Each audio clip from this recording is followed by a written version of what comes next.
사람들이 저한테 그러더라고요. 성금요일이라고.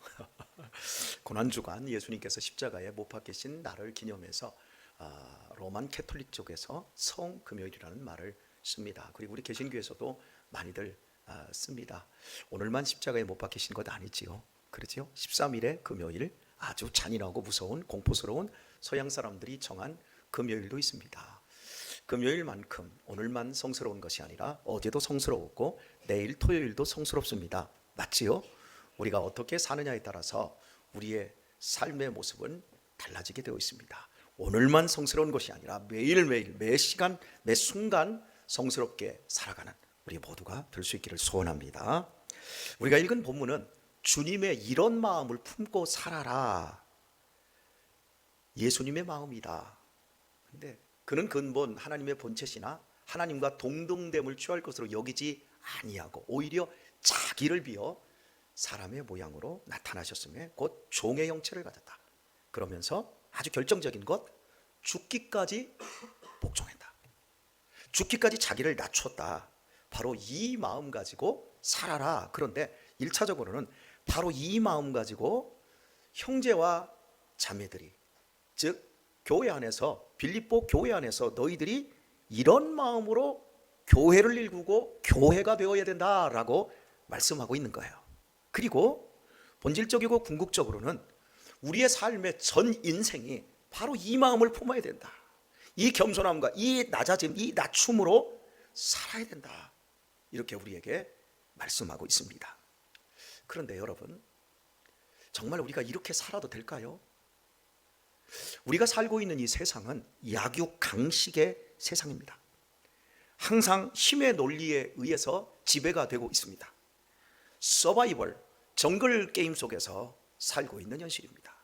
강한 자들이 위에서 아주 견고한 카르텔을 이루고 약자들을 누르고 잡아먹고 자신들의 기득권을 보호하고 있습니다. 없는 자는 계속 없고 있는 자들은 계속해서 부여해주는 이런 구조적인 모순덩어리 사회입니다. 과연 이런 사회 속에서 내가 힘을 가지지 않고 계속해서 예수님의 마음을 품고 죽기까지 낮아져 과연 이렇게 희생하고 이렇게 살 수 있는 사람이 있을까? 또 이렇게 사는 것이 가능할까? 질문해야 됩니다. 그래서 많은 사람들이 이것은 도덕적인 윤리적인 교훈에 불과한 것이다. 전혀 삶을 모르는 태도다. 교회 안에서는 이게 되어진다. 그러나 우리의 전 인생의 과정에서 이렇게 삶을 일궜다가는 그냥 똥바가지 찬다. 이런 생각을 갖습니다. 여러분은 어떠십니까? 과연 이 마음을 품어야 됩니까? 아니면 내 자신을 공수부대보다도 해병대보다도 UDT 대원보다도 더 강하게 마음을 품고 희생보다는 모든 주변에 있는 사람들을 희생물로 삼아서 오르고 올라서 그래야만이 멋들어진 삶을 산다고 여러분 생각하십니까? 아니면 양비론 쪽에서 적당히 이것도 아니고 저것도 아니고 이것도 기고 저것도 긴 형태로 적당하게 이렇게 낮춰줄 때는 낮추고 높일 때는 높이고 힘을 좀 부릴 때는 부리고 좀 엎어질 때는 엎어지고 이렇게 살아야 된다고 생각하십니까? 우리 각자는 같은 내용의 말씀을 들어도 똑같이 해석하지 않습니다. 그리고 적용도 다릅니다. 너는 말해, 나는 들을게. 그런데 내 식대로 들을게. 그래서 오늘같이 이렇게 주어져 있는 이 하나님의 말씀을 이렇게는 못 살아, 이런 쪽으로 들을 수도 있고, 그래, 살지 못한다 할지라도 하나님의 말씀이고 하나님 우리에게 주셨으니까 이대로 한번 살 거야. 나는 이렇게 못 살아도 좋아. 그런데 살다가 못 살아도 죽어도 좋아. 이렇게 순종할 수 있는 사람도 있고, 처음부터 이건 아니야, 이건 권혁철 목사님 당신이나 그렇게 살아요, 당신도 잘 그렇게 못 사는 것 같은데 라고 내 속에서 이미 선을 그어놓을 수도 있더란 말이죠. 여하튼 간에 예수님께서는 분명히 자기를 죽기까지 낮췄어요. 여기서 중요한 건 이것이 끝이 아니더라는 거죠. 본문은 접속사가 이렇게 이어집니다. 9절에서 이러므로 하나님이 그를 지극히 높여 모든 이름 위에 뛰어난 이름을 주사. 어떻게 지극히 높였어요? 죽었어요. 하지만 그 죽음을 이겨버리셨어요. 죽음을 부활로서 이긴 거예요. 이거보다 높아질 수 있는 게 과연 어디 있습니까? 하나님이 이렇게 세우셨고 모든 이름 위에 뛰어난 이름을 주사 하늘에 있는 자들과 땅에 있는 자들과 땅 아래에 있는 자들로 모든 무릎을 예수의 이름에 꿇게 하시고 엄청난 반전을 하나님이 만들어 주셨습니다. 여러분, 원인이 있으면 뭐가 있죠? 이유도 있어요. 이렇게 하면 안 돼요. 그래, 결과가 있어요. 원인이 있으면 결과가 있어요. 결과가 있으면 또 뭐가 있었단 얘기예요? 원인이 있었다는 거잖아요. 그죠? 항상 우리는 인과관계 속에서 삶을 삽니다. 여러분의 오늘의 모습은 어제 여러분의 살아온 과거의 시간들이 원인이 되어서 오늘 현재의 결과가 주어져 있습니다. 동시에 오늘 우리의 삶의 이 결과는 또 다른 미래의 원인을 지금 만들어가고 있습니다. 저는 오늘 말씀을 듣는 우리 성도님들, 특별히 이 유튜브를 통해서 말씀을 듣는 우리 성도님들, 시간의 공간의 제약을 받아서 오늘 이 자리에 나오지 못하시는 분들을 제외하고 오늘 이 자리에 오실 수 있는 근거리와 시간이 있음에도 불구하고 이 자리에 못 나오시고 계시는 분들 가운데서 저는 그분들에게 좀 권면을 드리고 싶습니다. 우리는 지금 내 미래의 삶의 원인을 지금 제공하고 있고 우리는 언젠가 오늘의 원인에 대한 결과를 맞이하게 됩니다. 그때 여러분의 지금 오늘의 선택이 더 좋은 선택일 수 있기를 바랍니다. 유튜브로 예배할 수 있습니다. 좋은 선택입니다. 아예 꺼놔버리고 텔레비전을 보든가 아니면 이 시간에 골프 연습장에 가서 골프 연습을 하면서 시간을 보내든가 아니 다른 세상의 잡기를 하고 있을 수도 있습니다. 그런 사람들과 여러분들은 좋은 선택을 한 거 맞습니다. 그런데 이 자리에 믿음의 공동체가 함께 와서 나를 비우고 나를 낮추고 이 자리에 오는 것은 좋은 선택에서도 더 좋은 선택이라는 사실입니다. 이 더 좋은 선택을 한 사람과 그저 좋은 선택을 한 사람과 아예 좋지 않은 선택을 한 사람은 미래가 달라진다는 사실이에요. 내가 좋은 것을 심지 않고 좋은 결과를 받을 수 없습니다. 더 좋은 것을 심지 않고 더 좋은 것을 결과로 받는 일은 일어나지 않습니다. 우주의 대원칙, 우주의 대법칙이 바로 심는 대로만 거둡니다. 목사님, 우리는 원인과 결과는 모두 십자가로 다 받은 거 아닙니까? 맞습니다. 십자가로 다 받습니다. 그런데 예수님께서 우리에게 주신 구원에 대한 삶, 우리는 구원을 우리에게 공짜로 주셨지만 구원에 대한 삶은 다 우리 몫으로 주셨어요. 그래서 무릇 있는 자는 더 있도록 하나님이 풍족하게 주시지만 없는 자는 1달란트 빼앗아서 2달란트짜리에게 준 게 아니라 5달란트 받은 사람에게 줘버립니다. 그래서 오히려 부익부, 빈익빈, 이게 믿음의 법칙이에요. 이 삶의 법칙이에요. 저는 그래서 오늘 이 본문 말씀에서 이러므로라고는 이 접속사 하나만 가지고도 오늘 우리의 삶 속에서 내가 무엇을 선택하는 것이 과연 지혜인가를 생각할 수 있는 겁니다. 지혜가 있기를 축복합니다. 그리고 오늘 이 자리에 나오신 우리 여러분들은 계속해서 지혜가 콸콸 넘치기를 축원합니다. 이렇게 되어져야 돼요. 그런데 우리는 자꾸 약아져요. 그리고 어느 정도 시점까지 올라가면 거기서부터 계속해서 내려오는 분들이 계세요. 저는 제가 지금 목회를 꽤 오래 했어요. 30년을 넘게 했어요. 근데 제가 지금 계속해서 올라가고 있는 것 같습니까? 이제 목사님도 늙었구나.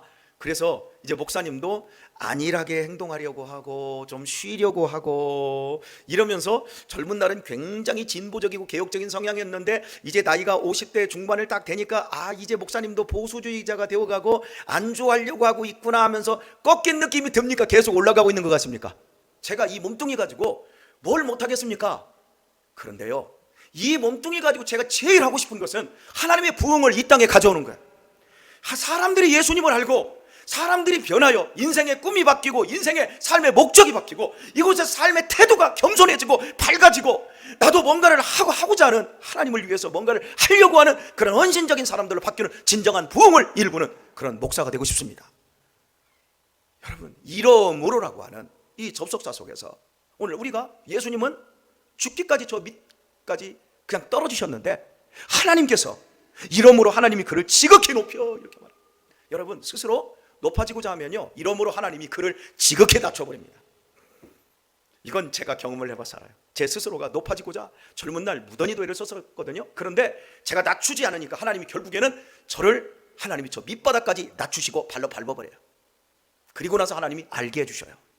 네가 뭐 한다고? 네가 뭔가를 이룰 수 있다고? 네가 이룰 수 있는 게 뭔지 봐. 네가 네 아내 하나도 설득 못해. 네가 네 자식 하나도 제대로 가르치지 못해. 네가 하는 거 아니야.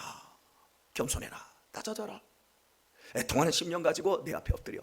너 하나님의 나라가 어디 있어? 네 호주머니에 있다고? 웃기지 마. 돈이 좀 채워졌다고 네가 좀 의시돼? 그걸로 하는 거 아니야. 내가 너희의 하나님이 되어야 돼. 네가 낮출 때 내가 너를 높일 거야 하면서 하나님께서는 제 삶이나 여러분의 삶을 이렇게 이러므로 속에서 아주 부정적인 데로 흘러가지 않고 긍정적이고 소망 있는 인생으로 우리를 세우시고 우리를 쓰시기를 원하고 계십니다. 유발 하라리가 사피엔스를 썼어요. 그 사피엔스 책을 이렇게 보면 초기 원시, 그러니까 물질 세계부터 시작해서 쭉 연결해서 책을 썼는데 그 책의 결론 같은 내용이 이런 거예요. 현대인들에게 지금 가장 필요한 건 게으른 삶으로 돌아가는 거예요. 너무 역동적으로 살아서 인지의 세계가 열리고 농업혁명이 일어나고 기술 과학혁명이 일어나고 그러면서 인간이 높아져야 된다, 막 달려가야 된다, 이렇게 온 결과가 뭐냐면 결국 모든 일자리나 인간의 삶의 영역에 인공지능이 다 빼앗기고 로봇들에게 이제 지배받는 이런 세상이 되고 사람들은 그 안에서 헉헉대고 있다. 그래서 현대인에게 가장 필요한 것, 그것은 게으른 삶, 게으른 삶으로 돌아가야 된다. 이 게으른 삶은 나태하고 이런 삶이 아니라 내 자신을 내려놓으라는 거죠. 하나님께서 우리의 마음이 지금 너무 높아져 있어요. 나도 지금 어느 정도 이 세상 현대사회가 요구하는 그 정도 수준의 중산층은 되어야 돼. 이 정도 삶은 내가 살아야 돼. 그래야 이게 뽀다구돈하고 이게 우리가 정말 축복받은 삶이라고 느끼지. 예수님께서 오늘 말씀하고 있는 낮아져라. 어디까지 낮아져? 죽기까지 낮아져라. 그래야만이 이러므로 내가 너희의 미래를 예수님과 똑같은 그 삶의 형태로 내가 너희들을 생명의 도구, 부흥의 도구로 내가 너희들을 쓸 것이다. 바울은 빌립보 교회를 향해서 이렇게 권면하고 있는데 이 권면은 저와 여러분을 향한 궁극적인 권면입니다. 하나님은 우리의 사는 삶의 모습을 다 아십니다. 고지 곧대로 하나님의 말씀에 순종하고 그 말씀을 믿는 자를 하나님은 낮추고 희생하고 섬기고 종이 되는 그 자리에서 결국은 높이시는 이러므로의 축복을 열매 맺게 해 주십니다. 지금 현대인에게 필요한 것, 게으른 삶인 것처럼 오늘 나의 삶, 우리 각자의 삶에 필요한 것은 나를 낮추는 바로 이 예수님의 마음이 아닐까 싶습니다. 틀림없이 이 마음입니다. 안타까움은 이러므로가 없는 인생들이 있다는 사실입니다. 우리가 이 말씀대로 살면 당장은 손해가 날 것입니다. 그리고 도태되는 느낌도 가질 것입니다. 또 굉장히 억울한 느낌도 받을 것입니다. 하지만 하나님이 계십니다. 이 세상은 약육강식, 적자생존, 사람의 힘과 사람의 지식으로만 통치되는 것이 아니라 그 위에 역사의 거대한 수레바퀴를 돌리고 계시는 하나님이 계시다는 사실입니다.